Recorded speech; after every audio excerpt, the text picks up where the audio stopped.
मैं हूं आपके साथ ऋतु ज्ञानवानी। 26/11 मुंबई हमले के मास्टरमाइंड आतंकी तहव्वुर राणा को आज कुछ घंटों में भारत में वो होगा। तहव्वुर राणा का विशेष विमान से भारत उसे लाया जा रहा है। दोपहर तक वो उसे भारत लाया जाएगा। जांच एजेंसी एनआईए और खुफिया एजेंसी की एक जॉइंट टीम तहव्वुर राणा को लेकर स्पेशल फ्लाइट से रवाना हो चुकी है। तहव्वुर ने भारत आने से बचने के लिए अमेरिकी सुप्रीम कोर्ट में याचिका भी दायर की थी, जिसे खारिज कर दिया गया था। तहव्वुर राणा को 2009 में एफबीआई ने गिरफ्तार किया था। राणा को अमेरिका में लश्कर तैयब का समर्थन करने के लिए दोषी ठहराया गया था। अब तक वो लॉस एंजलिस के एक डिटेंशन सेंटर में बंद था। अब 2008 मुंबई आतंकी हमलों के दोषी तहव्वुर राणा को अमेरिका से भारत लाया जा रहा है। 26 नवंबर 2008 को मुंबई में आतंकवादी संगठन लश्कर तैयब के 10 आतंकियों ने हमले किए थे, जिसमें 175 लोग मारे गए। देश के लिए, मिनिस्ट्री ऑफ एक्सटर्नल अफेयर्स के लिए और एनआईए के लिए ये बहुत बड़ी अचीवमेंट है।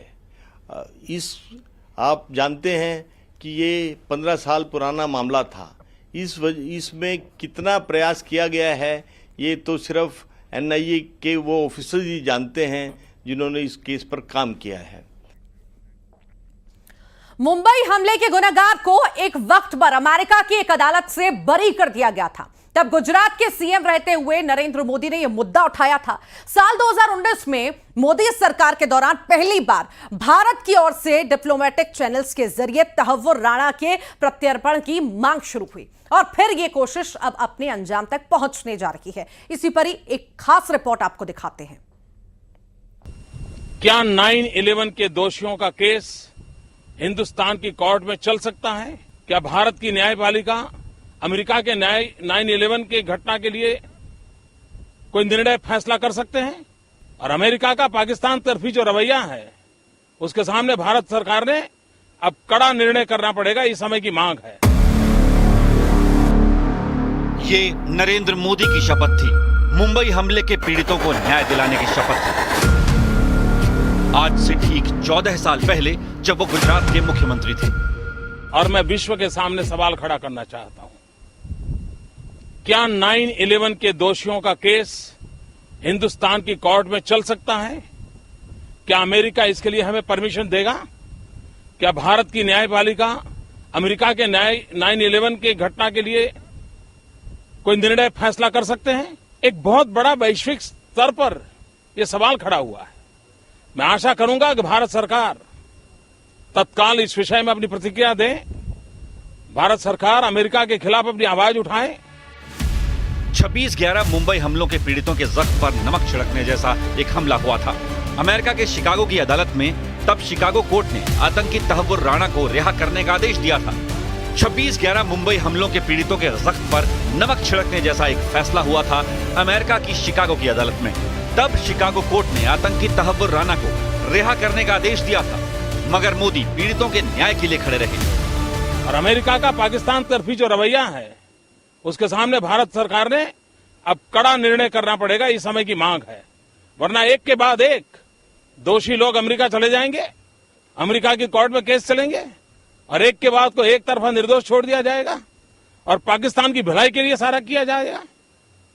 तो एक गंभीर प्रकार की घटना, न्याय जगत के लिए गंभीर, इंटरनेशनल रिलेशन के संबंध में गंभीर, भारत पाकिस्तान के संबंधों के संदर्भ में गंभीर, ये बहुत ही गंभीर समस्या का जन्म आज हुआ है और मैं इसकी कड़ी आलोचना करता हूं। 2014 में जब मोदी गुजरात से दिल्ली की सत्ता तक पहुंचे, तब उन्होंने वो किया जो पिछली सरकारें नहीं कर पाईं। साल 2019 में मोदी सरकार में तहव्वुर राणा के अमेरिका से प्रत्यर्पण की कोशिशें शुरू की। 2020 में पहली बार भारत की ओर से अमेरिकी अदालत में तहव्वुर राणा के प्रत्यर्पण की अपील की गई और 5 साल बाद यानी 2025 आते आते नतीजा सबके सामने है। इसी साल फरवरी महीने में जब प्रधानमंत्री मोदी का अमेरिका दौरा हुआ, तो ट्रंप के साथ पीएम मोदी की बातचीत के एजेंडे में तहव्वुर राणा के प्रत्यर्पण का मुद्दा भी शामिल था। ये पीएम मोदी की ट्रंप से दोस्ती का ही नतीजा है कि अमेरिका ने आतंकी तहव्वुर राणा को भारत को सौंपने का फैसला किया। और मैं राष्ट्रपति जी का आभारी हूं उन्होंने 2008 के जिसने भारत में नरसंहार किया था, उस मुजरिम को अब भारत के हवाले करने का निर्णय किया है। भारत की अदालतें उचित कार्यवाही करेंगी। मुंबई हमले के गुनहगार तहव्वुर राणा ने शायद सपने में भी नहीं सोचा होगा कि उसके गुनाह उसे उसी जमीन पर लेकर लौटेंगे जिस जमीन को उसने आज से 17 साल पहले दहलाने की साजिश रची थी। आतंकी तहव्वुर हुसैन राणा ने भारत आने से बचने के लिए तमाम हथकंडे अपनाए। प्रत्यर्पण को रोकने के लिए उसने अमेरिका की सुप्रीम कोर्ट में आवेदन तक कर दिया, लेकिन 6 मार्च को अमेरिकी सुप्रीम कोर्ट ने उसकी अपील खारिज कर दी, जिसके बाद उसके प्रत्यर्पण की तमाम बाधाएं दूर हो गई। 17 साल पहले 26 नवंबर 2008 को मुंबई आतंकी हमलों से दहल गई थी। पाकिस्तान से आए 10 आतंकियों ने ऐसा खूनी खेल खेला था जिसे सोचकर आज भी रूह कांप उठती है। मुंबई हमलों के बाद एक नाम जो हमेशा सुर्खियों में रहा वो है तहव्वुर हुसैन राणा, जिसे 26/11 मुंबई आतंकी हमले के मास्टरमाइंड में से एक कहा जाता है। आखिर तहव्वुर हुसैन राणा कौन है, इस पर एक रिपोर्ट आपको दिखाते हैं।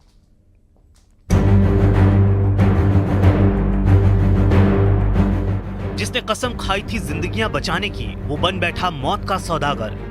तहव्वुर हुसैन राणा ये वो नाम है जो आज भी हिंदुस्तान के जख्मों को हरा कर देता है। तहव्वुर राणा 1961 में पाकिस्तान के पंजाब में जन्मा। एक होनहार छात्र, पाकिस्तान आर्मी में डॉक्टर बना, कैप्टन के ओहदे तक पहुंचा, लेकिन 1997 में फौज छोड़ दी। सपनों का पीछा करते हुए कनाडा जाकर बसा और फिर अमेरिका में अपनी immigration company first world immigration services शुरू की। अमेरिका में तहव्वुर राणा की मुलाकात हुई अपने पुराने दोस्त डेविड कोलमैन हेडली से। हेडली जो पहले ही पाकिस्तान के आतंकी संगठन लश्कर तैयबा के जाल में फंस चुका था। यही दोस्ती राणा को सीधे दहशतगर्दी के रास्ते पर ले गई। 2006 से 2008 के बीच तहव्वुर राणा और हेडली ने मिलकर मुंबई को खून से रंगने की साजिश रची। हेडली ने हिंदुस्तान के होटल, रेलवे स्टेशन और यहूदी केंद्रों की रैकी की। पहचान छिपाने के लिए तहव्वुर राणा ने उसे अपनी इमिग्रेशन कंपनी का झूठा प्रतिनिधि बनाकर भेजा। राणा खुद भी अपनी बीवी के साथ मुंबई आया और ताज होटल में रुका, वही ताज जिस पर आतंकियों ने हमला कर उसे बर्बाद कर दिया था। लेकिन मुंबई पर हमले की पटकथा पाकिस्तान में लिखी गई थी। आईएसआई के मेजर इकबाल और लश्कर तैयबा के आकाओं ने तहव्वुर राणा और हेडली को ऑर्डर दिए। राणा ने लॉजिस्टिक सपोर्ट दिया, पासपोर्ट, होटल बुकिंग्स और आतंकी नेटवर्क को सुविधाएं मुहैया कराई। अमेरिका में राणा और हेडली की गिरफ्तारी डेनमार्क के अखबार पर हमले की साजिश के केस में हुई थी। FBI की पूछताछ में हेडली ने कबूला, मैंने मुंबई के टारगेट की रेकी तहव्वुर राणा की मदद से की थी। मुंबई की अदालत में वीडियो लिंक के जरिए हेडली ने गवाही दी और तहव्वुर राणा का नाम उगला। भारत ने तहव्वुर राणा के प्रत्यर्पण की लंबी लड़ाई लड़ी और तहव्वुर के बच निकलने के सारे रास्ते बंद कर दिए। और अब 26/11 के मास्टरमाइंड्स में से एक तहव्वुर राणा के लिए वक्त आ गया है अपने किए का हिसाब देने का।